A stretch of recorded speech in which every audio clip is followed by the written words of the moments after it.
Ini adalah Moldova dan Rusia sedang berusaha menggulingkan pemerintahan di negara itu. Putin kini membantahnya, menyatakan justru Eropa yang berusaha menduduki negara itu. Dia menggunakan alasan itu untuk menumpuk pasukan tepat di perbatasan Moldova. Dan sekarang, disinilah segalanya menjadi rumit. Jadi begini, kalau kamu lihat peta, kamu akan sadar bahwa Rusia sebenarnya tidak berbatasan langsung dengan Moldova. Jadi, bagaimana sebenarnya mereka bisa menyerang negara itu? Mari kita perbesar. Kamu lihat, wilayah tipis di bagian timur dalam Moldova ini sebenarnya disebut Transnistria. Setelah runtuhnya Uni Soviet pada 1990-an, separatis lokal yang didukung tentara Rusia berperang melawan pasukan Moldova. Gencatan senjata tahun 1992 membekukan garis depan. Namun Rusia tetap tidak pernah pergi. Sekitar 1.500 tentara tetap kini disebut pasukan penjaga perdamaian. Baru-baru ini, Perdana Menteri Moldova telah memperingatkan bahwa Rusia ingin meningkatkan jumlah pasukan yang ditempatkan hingga 10.000 tentara, terutama jika pemerintahan yang lebih bersahabat dengan Kremlin mengambil alih kekuasaan.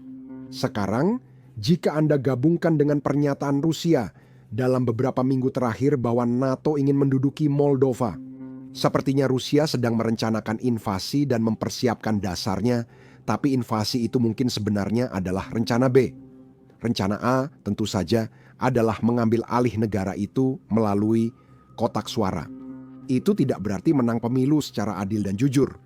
Bagi Rusia, itu berarti kampanye disinformasi dan tentu saja secara harfiah membayar orang-orang tepat di luar kotak suara untuk memilih partai yang mereka inginkan. Mari mulai kampanye misinformasi karena kita punya bukti tak terbantahkan. Kami punya rekaman video saluran berita pro-Rusia yang menawarkan bayaran bulanan kepada warga Moldova untuk memposting konten sesuai keinginan Rusia. Bayaran ini sebenarnya sangat menggiurkan. Sepanjang kampanye ini, British Broadcasting Corporation telah melakukan penyamaran dan melihat bagaimana disinformasi itu disebarkan. Kami menyusup ke saluran Telegram pribadi dan, setelah disaring, mengikuti kuliah online tentang menjadi influencer pemilu berbayar bersama puluhan rekrutan baru lain. Menyelesaikan kursus itu menghasilkan tawaran kerja. Di ibu kota Chisinau, kami mendapat instruksi untuk melakukan survei opini yang tidak terdaftar dan ilegal di jalanan. Suara bertanggung jawab terdengar di speaker berbicara bahasa Rusia.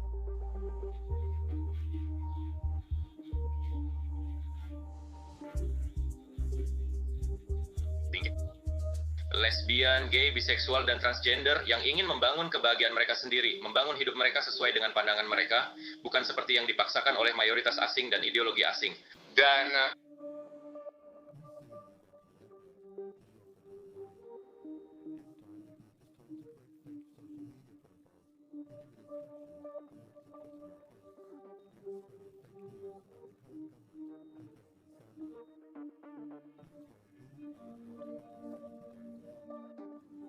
uang tersebut berasal dari Bank Pромsvязьбанк di Moskow, milik negara Rusia dan disenai sanksi internasional.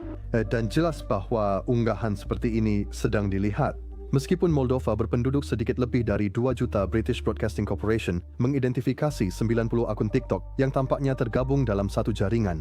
Bersefainting Pareto Kaya untuk itu maksudnya pasan sang sama pada Fodsang Pemetikandaim dan telah mendapatkan 23 juta penayangan serta lebih dari 860,000 suka. Sementara Rusia membantah ikut campur dalam kampanye ini, intelijen Moldova mengatakan Rusia menghabiskan dana dalam jumlah rekor untuk mengatur hasil minggu depan.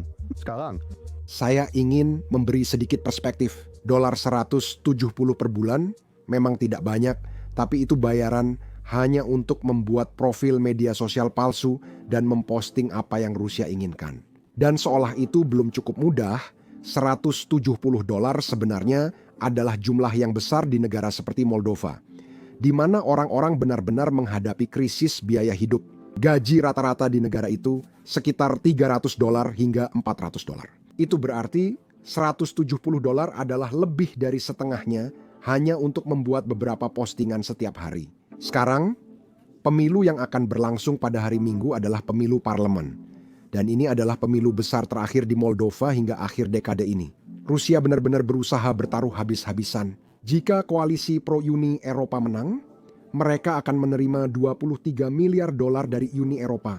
Tapi, tentu saja, kemenangan mereka akan berisiko memprovokasi Rusia yang sedang membangun pasukan di Transnistria sekarang. Rusia memang mencoba hal seperti ini tahun lalu ketika ada pemilihan presiden yang sedang berlangsung di negara itu dan referendum Uni Eropa.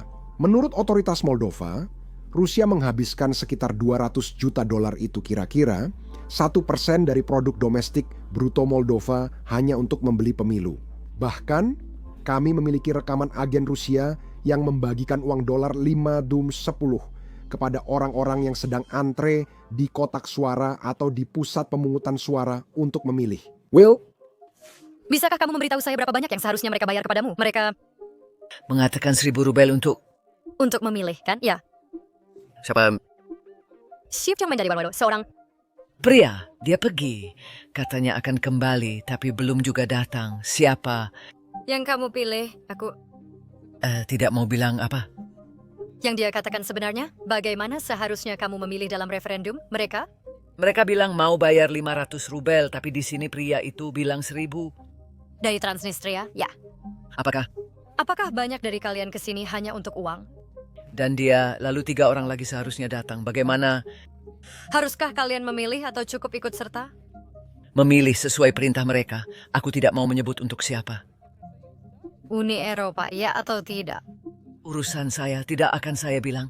Maksud saya, Anda tidak bisa lebih terbuka dari itu soal membeli pemilu. Dan saya bahkan tidak bisa membayangkan apa yang akan dicoba dilakukan Rusia kali ini. Ketika mereka percaya ini mungkin adalah kesempatan terakhir mereka untuk mempengaruhi Moldova sebelum akhir dekade ini. Jadi pertanyaan yang jelas muncul. Mengapa Rusia sangat menginginkan negara kecil seperti itu? Bagi Kremlin, ini harga yang sangat tinggi. Secara geografis, Moldova berada di antara negara Uni Eropa seperti Rumania dan Ukraina yang sedang berperang. Mengendalikan Moldova, bahkan secara politik, memberi Moskow penyangga di sisi NATO dan titik tekanan terhadap Ukraina. Di wilayah Transnistria yang memisahkan diri, di mana pasukan Rusia dan persenjataan lama yang besar sudah berada di sana, Anda langsung mendapatkan pengaruh tanpa harus benar-benar melintasi perbatasan Ukraina. Kedua, ini adalah tempat yang sempurna untuk perang hibrida. Moldova itu kecil, miskin, dan terpolarisasi. Medan yang sempurna untuk menang dengan uang tunai, manipulasi media, dan front hukum, bukan dengan tank. Jika strategi ini berhasil, bisa diekspor ke seluruh Eropa. Dan terakhir tentu saja, mengendalikan Moldova berarti Rusia bisa mencegahnya bergabung dengan Uni Eropa. Dan disinilah masalah besar mulai muncul. Kalian ingat bagaimana saya menyebutkan referendum Uni Eropa yang diadakan tahun lalu? Nah, referendum itu lolos dengan mayoritas yang sangat kecil, hanya dengan 52% suara. Dan selain itu, partai yang pro undang-undang, yaitu partai-partai Amanat Sejahtera, membutuhkan mayoritas yang jelas untuk mewujudkan referendum ini dengan bergabung ke Uni Eropa. Saat ini, mereka menguasai 51% kursi parlemen. Parlemen Moldova ditentukan berdasarkan persentase suara nasional yang diperoleh tiap partai.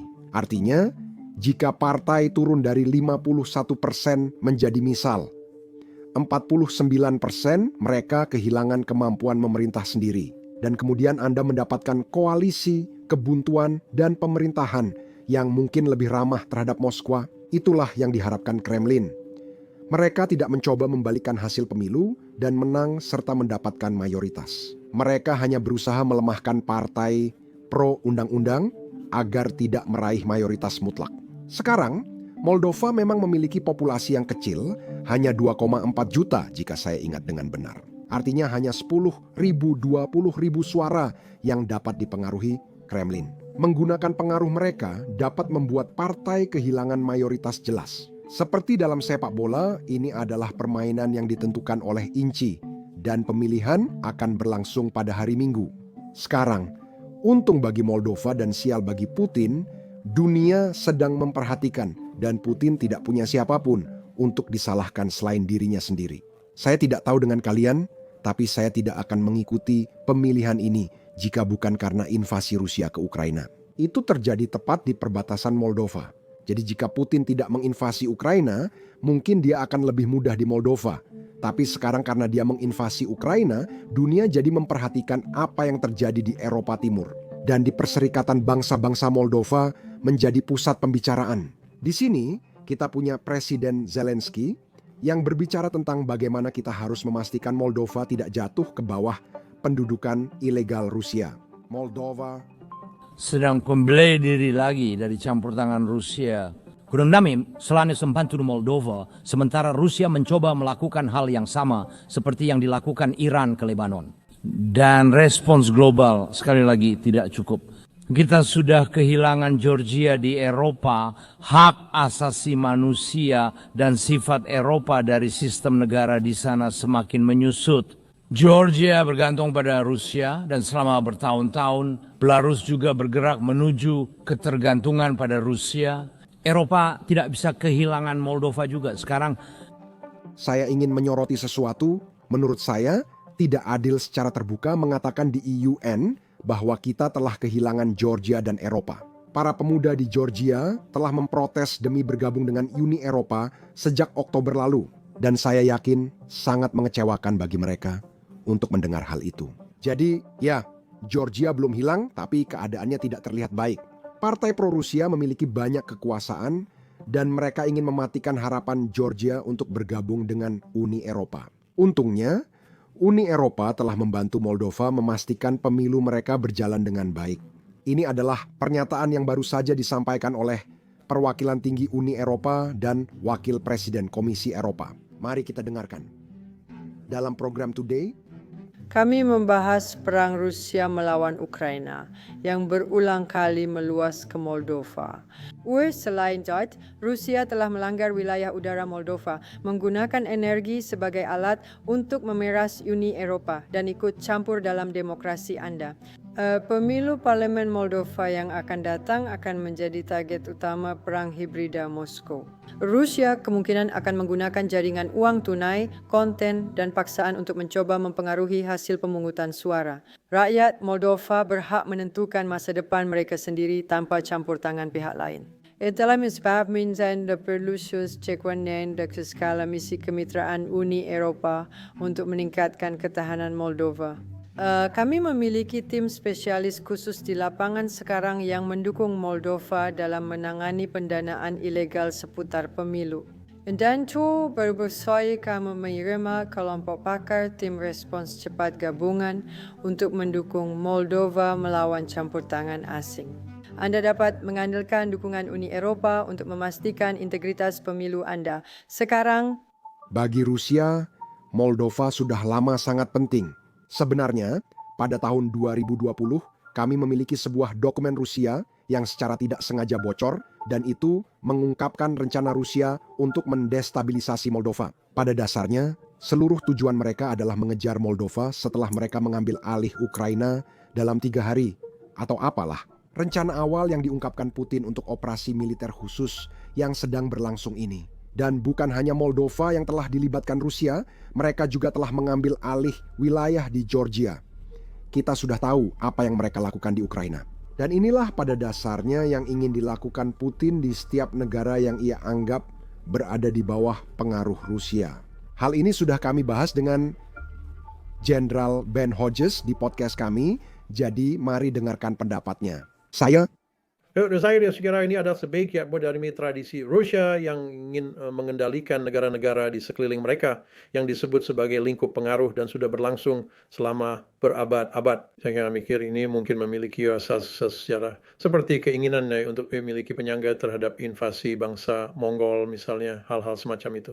Tapi sekarang selama beberapa abad terakhir ini berubah menjadi semacam hak istimewa, rasa berhak bahwa Rusia bisa seolah-olah ini abad ke-18 mereka bisa membuat keputusan untuk negara-negara di sekitar mereka tentang apa yang bisa dilakukan negara-negara tersebut. Saya rasa sesederhana itu. Dia sudah tahu, ini sesuai kemarin basis sebagai mengendalikan misalnya mencegah Georgia dari upayanya untuk berintegrasi ke barat dari bergabung dengan Uni Eropa. Hal yang sama terjadi di Moldova dan bekas Republik Soviet lainnya seperti Armenia. Itu juga mencerminkan ketidakamanan mereka. Maksud saya, mereka tahu begitu Anda keluar dari Moskow, dan jika Anda bukan salah satu orang super kaya di sana, hidup di Rusia itu menyebalkan. Maksud saya, benar-benar menyebalkan. Itu sebiar yang civilik, yang sumber daya alam yang tak ada habisnya. Nggak tahu nah, seharusnya semua orang di sana kaya. Maksud saya, banyak minyak dan gas, serta begitu banyak lainnya. Tapi karena warisan korupsi, alih semua orang di sana mendapatkan dividen seperti yang terjadi di Norwegia atau Kanada atau beberapa negara lain. Hanya beberapa orang yang bisa menikmati semuanya dan yang lainnya tetap hidup dalam kemiskinan seperti sejak awal. Jadi itu bukan untuk kepentingan Kremlin. Kedua negara di perbatasan mereka mulai menjadi sangat makmur setelah berebut dengan Barat. Jadi seperti Estonia, Latvia, Lithuania, 3 bekas Republik Soviet, Polandia, dan Rumania, negara-negara bekas Pakta Warsawa. Kosovo sekarang dia negara keanggotaan di Uni Eropa karena kebebasan Silvio dan GERS besar berinvestasi di sana. Kualitas hidup tepat di perbatasan Rusia jauh lebih baik dibandingkan dengan rata-rata orang Rusia. Nah, jadi Putin benar-benar tidak bisa menerima gagasan bahwa Ukraina yang selalu mereka anggap seperti adik mereka atau semacamnya, kamu tahu, dalam sebuah. Dan serius, dia bermaksud seperti hubungan persaudaraan yang ramah, tapi seperti seseorang yang bisa mereka kuasai. Sekarang masyarakat Ukraina terbuka, jauh lebih sukses. Orang-orang bisa menggunakan potensi mereka. Negara-negara ingin berinvestasi di Ukraina. Jadi Anda bisa membayangkan Kremlin melihat itu, lalu harus menjelaskan kepada rakyatnya sendiri mengapa hidup di Rusia sangat buruk, sementara di Ukraina begitu baik. Sekarang saya memang sedikit menyederhanakan, tapi saya pikir sebagian dari ini adalah karena ketidakamanan mereka dan demi kelangsungan rezim mereka sendiri. YouTube baru saja mengumumkan sesuatu yang mengejutkan. Mereka membayar kreator sebesar $64 juta per hari. Kenapa? Karena YouTube tidak memiliki cukup kreator. Itulah mengapa kamu melihat video di beranda yang penontonnya kurang dari 1.000 seperti yang satu ini. Tentu saja, ini bukan berarti semua orang harus mulai membuat channel, tapi kalau kamu pernah berpikir untuk mulai membuat channel YouTube atau channel tanpa wajah, sekarang adalah waktu yang tepat. YouTube membayar para kreator jutaan dolar setiap hari, dan sekarang lebih dari sebelumnya, YouTube mendorong channel-channel baru dan kecil. Tapi saya yakin kamu punya banyak pertanyaan tentang bagaimana cara memulai dan mengembangkan sebuah channel.